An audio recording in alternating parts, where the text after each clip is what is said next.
Okay, what's going on, everybody? We are here. We are live. I want to thank you all for joining me today. Today is going to be another quick one. I am pressed for time again, so you will be spared the usual, somewhat long-winded introduction. So let's just get into today's news and the information that we're going to discuss concerning the shooter. Right, the guy who tried to assassinate Donald Trump. Let's just get straight into the information. But long-winded intro aside, please at least do hit the like button. Okay, hit the like button and subscribe and share the video out to those who are, need to be informed of this kind of information, right?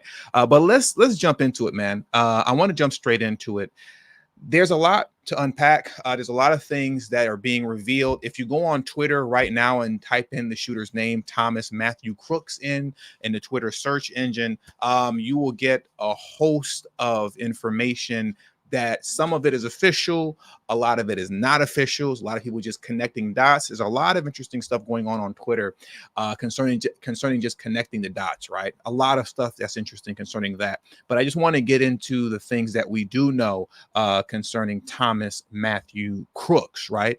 And there's some things that we are finding out that is very troubling and head scratching as to how these things could even came about concerning Secret Service and the local law enforcement, right? Now, first thing is first, obviously his name is Thomas Matthew Crooks. He's a 20-year-old, or he was, right? He's not here anymore. But he was a 20-year-old kitchen worker. I guess he worked some, job in the kitchen, maybe a fry cook or something like that. Now, here's one thing. A lot of Democrats are high-fiving themselves online right now, and fist pumping because it was revealed that the man, Thomas Matthew Crooks, was a registered Republican, right? He was a registered Republican.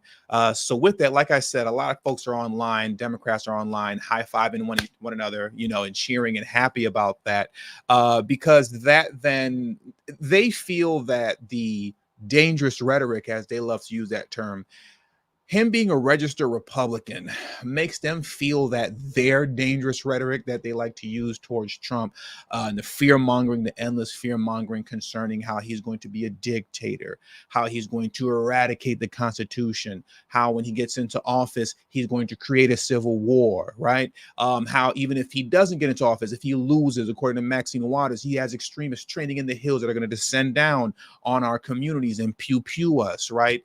So many. I saw, I believe the word I'm looking for is a montage of clips on Twitter today of all of the times, the 1,000,001 times on mainstream media, Donald Trump was referred to as the man with the small mustache from World War II. We all know who that is, but we're on YouTube, so we got to be a little bit careful when saying his name. But he's been referred to the man with the little mustache. He's been referred to as the man with the little mustache, like God knows how many times, right? So once again, with that level of fear mongering that they're continuously pumping out there, they have created the environment that led up to the situation that has occurred now, in my opinion, and I stand on that. Now, once again, because he's a registered Republican, Democrats are high-fiving one another online saying, yes, he wasn't one of us. But, not so fast, right? Not so fast, because when you get a little bit more into the information concerning him, I'm not going to go through this whole article at all. Like I said, I'm pressed for time. But I do want to scroll down to here. Yes, he was a registered Republican, right? But as you can see here, and I'll zoom in just a little bit more so you can see it even better. He is also reported to have donated $15 to liberal campaign group Act Blue in 2021. So he was a donor to DNC candidates, right?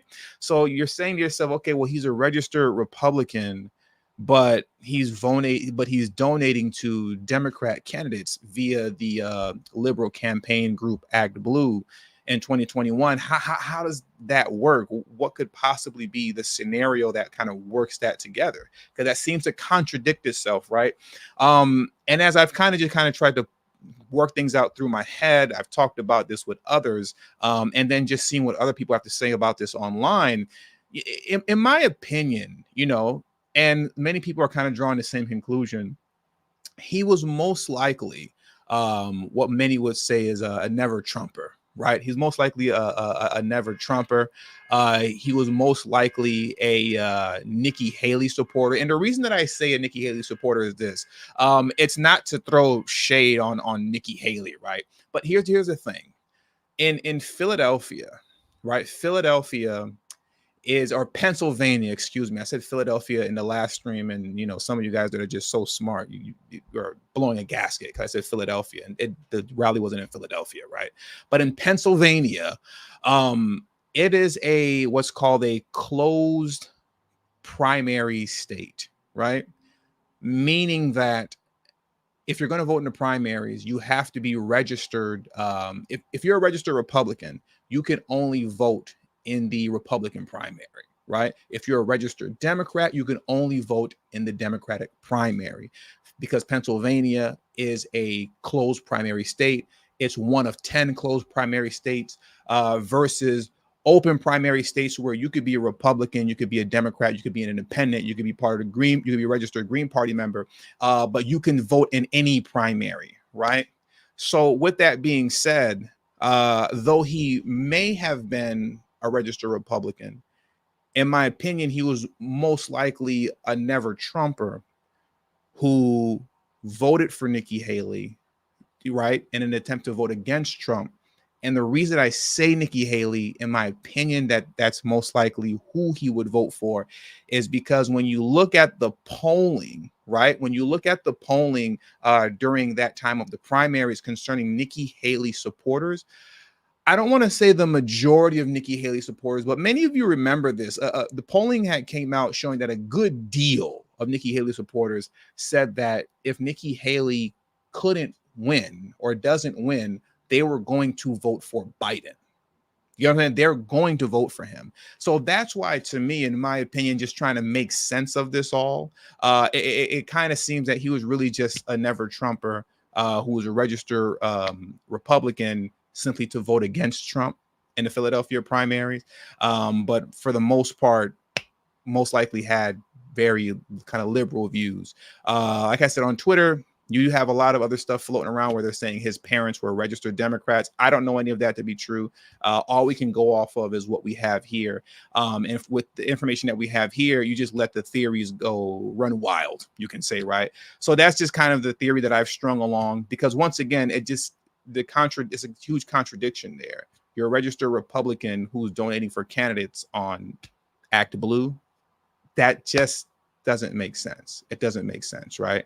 But anyways, we'll move on from there. I'll let you guys come up with your own conclusions. I just wanted to put that out there because also, too, just because someone's a registered Republican, that doesn't mean that they still are Republican or they still maintain conservative, sentiments concerning politics, so on and so forth, right? There's a lot of people who are registered as Democrat who are going to vote for Trump this November. I know quite a few of them. I know quite a few vote blue no matter whoers who are on paper registered as Democrats, but are for sure voting for Trump in November. So once again, what you're actually registered under on paper, that doesn't really mean much. But if you're a Democrat and that makes you feel better about the insane fear mongering towards Trump, then you can go ahead and keep high-fiving yourself surrounding that, right? But now I want to move on. And actually I'm going to stay in this article here because this is really interesting, right?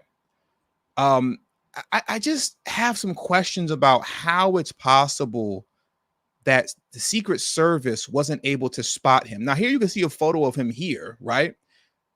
This was a video taken by bystanders. They were recording him. People at the Trump rally recorded this guy firing shots at Trump. It's on video. He's sitting there, pop, pop, pop, pop, pop, and the bystanders are recording it. And when you look at this map here that shows where the gunman was in relation to where Trump was on stage, right? And let me make this a little bit bigger for you guys to see as well. Let me make this a little bit bigger, okay? So you guys can see that. You don't need to see me right now. But look at where the gunman is. He was here. Thomas Matthew Crooks was here. The Trump stage was there. Law enforcement snipers, the Secret Service snipers were right there. How did you not see him, number one? And number two, how is it possible that this location wasn't secured that close to the stage? How is that even possible? That it doesn't really make sense. Now, from there, it could go on to, conversations concerning, well, it, as it pertains to securing parameters, how far out should the parameters be? What's the official parameter? What's the official parameter guidelines, right? You can get into all that, but that's not anything that I would understand. That would be something for Secret Service. And by no means, those guys, I'm sure, know a whole lot more than me and understand a whole lot more than me. But him being that close and the snipers didn't see him, and not only did they not see him, for him to be this close to where the stage is, and for that enormous rooftop to not be secure is crazy. That is completely insane. That is completely insane. But here's something that's even more insane, right? Here's something that's even more insane that I want to get into next is this clip here, because all of you clicked on the video because of what you saw the title was. The title being law enforcement encountered this guy and retreated. Well, that's true. It's 100% true. Many of you, I'm sure, saw the video clip of the witness who was there who stated, hey, man, I saw the guy on the roof. I told law enforcement about it. Many of us were trying to tell law enforcement about it and nothing happened. Nobody was doing anything. At the time, that seemed like, some people were talking about crisis actors and stuff like that. I don't get into all that type of talk, but they clearly weren't. They clearly weren't, because it's been verified now that, yeah, not only did the people point him out, clearly it's on video, right? But the police also encountered him and retreated. Let's get into this before we close out. At this point, let me rewind it back just a little bit. Now, Evan, you just spoke to FBI officials on the scene near the suspect's home. What did they tell you?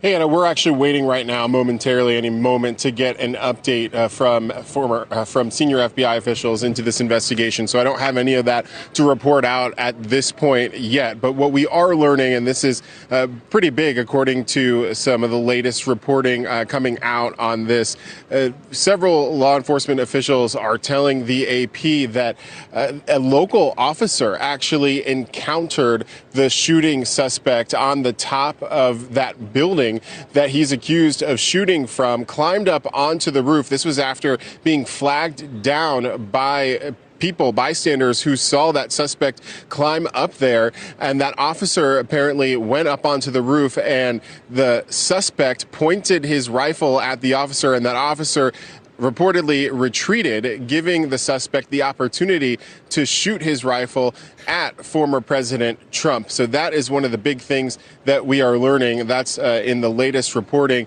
according to the Associated Press. That's wild. The police, as far as we know, one officer, he climbed up, the guy pointed his rifle at him, and the officer said, nope, not today, and jumped down. He said, you're not getting me. I want to speak a little bit more about that before we get out of here, because like I said, this is going to be a quick one. As you can tell, I'm rushed, but I want to let more of this play out before I get into my thoughts on that, my closing thoughts on this. Evan, I just want you to highlight one more time that latest bit of information that's being reported by the Associated Press there. What happened on the rooftop? Can you share one more time?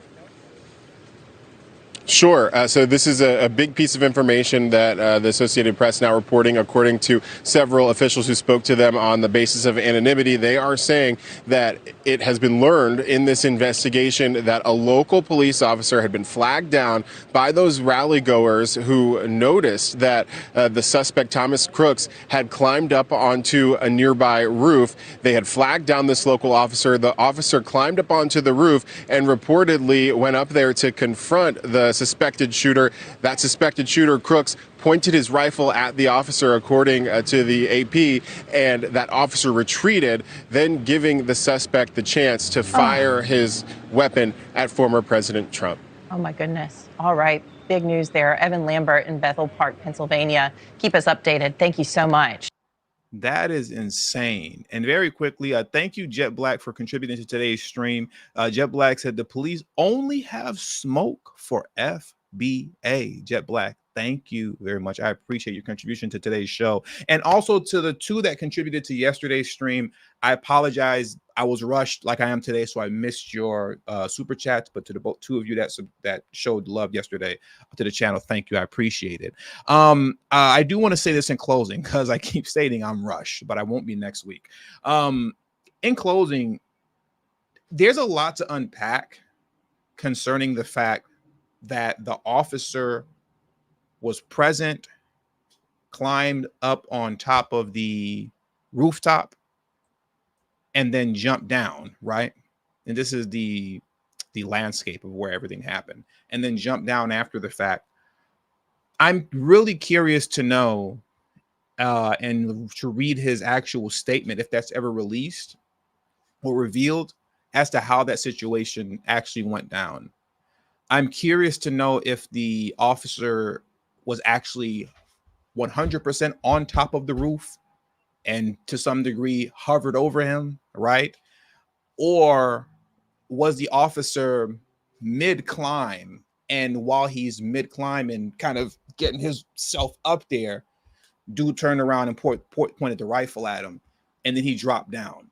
I know for some people this isn't going to be a popular statement. For some people, I'm going to say this right now, and you're going to get really upset, especially if you're a diehard like Trump supporter and whatnot.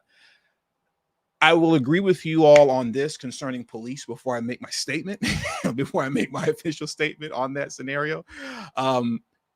If you're not willing to lose your life in the line of duty as a police officer, then you shouldn't be a police officer. You know what I mean? That's just that. You really shouldn't be a police officer if you're not up to the task of actually fulfilling your duties to serve and protect fully, which would mean to lose your life for the people that you're supposed to be serving and protecting, right? So on that note, I think we can all agree on that. At the same time, too, I think it's more than safe to say, and we all know and understand, that when it comes to police departments, PDs across the country, we definitely don't have the best of the best. You know what I mean?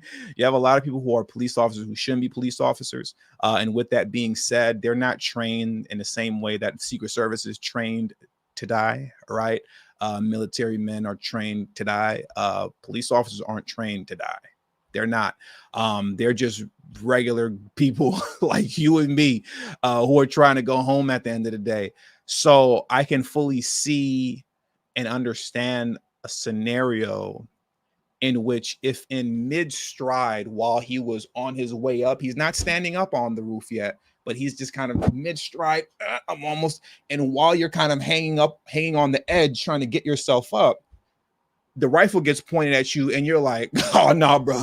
And you just jump straight down, because I'm trying to go home. Nah, I'm good. No, because he has the drop on you already, right? The rifleman has the drop on you immediately because you're mid-stride.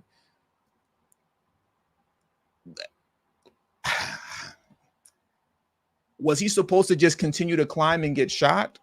You know what I'm saying? Like it's a hard kind of thing to kind of juggle. You get what I'm saying?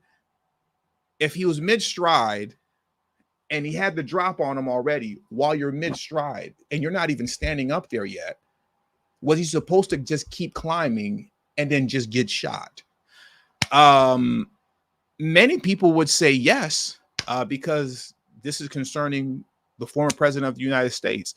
And I can't argue against you on that. Like, I'm not going to say that you're wrong for saying yes, at all. Clearly, I'm not going to say that because you're a police officer. And like I said, you shouldn't be a police officer if you're not willing to die in the line of duty, right? And being a police officer is for you. At the same time, on a human level, and then also given the fact that police officers aren't trained like Secret Service men or military men who are trained, essentially to die. You know what I mean? They're trained to survive, but death is part of the game. And for the most part, they're ready for it. Because police aren't trained like that, the human aspect of it, where he just goes, not today, and just jumps straight down. I get that too. you know. But we don't really know all the facts concerning that situation. So I'm very curious to see if an official statement, if that officer's statement will come out in the near future, to read how it actually happened. Because if he was actually fully on the roof, right, where he had the drop on the shooter and then but still retreated, then it's like, come on, bro. Come on, man. Like I don't know. You need life in jail or something. Like if you had the drop on him, but if he was mid stride and wasn't even fully on the roof, and then the rifleman had the drop on him, I mean, like I said, what do you want him to do, man? Take one for the team? And for those of you who say, yeah, he should have took one for the team, I get it, and I'm not going to argue against that. But at the same time, police aren't trained to take one for the team. They're not trained to take one for the team, man. So that's that. And with all that being said, like I said, this was a quick one. I want to thank you all for joining me today. I got to head out of here, but please hit the like button on your way out. Subscribe to the channel if you're new to the channel. Share this video out on your social media platforms. For those of you who are watching on Twitter, thank you all for tuning in today. If you're not subscribed to the TD Media Group YouTube channel, make sure you migrate over to the channel and actually subscribe to the YouTube channel. But I appreciate you all watching on Twitter as well. I got to head out of here, man. You all have a great evening and a safe one. And next week, right, starting this Monday, we'll get back to the normal flow of things with my long-winded introduction and where I'm a little bit more calm and poised and can deliver information, slightly better. Okay. So I'll get you guys tomorrow, man. Have a great one. Peace.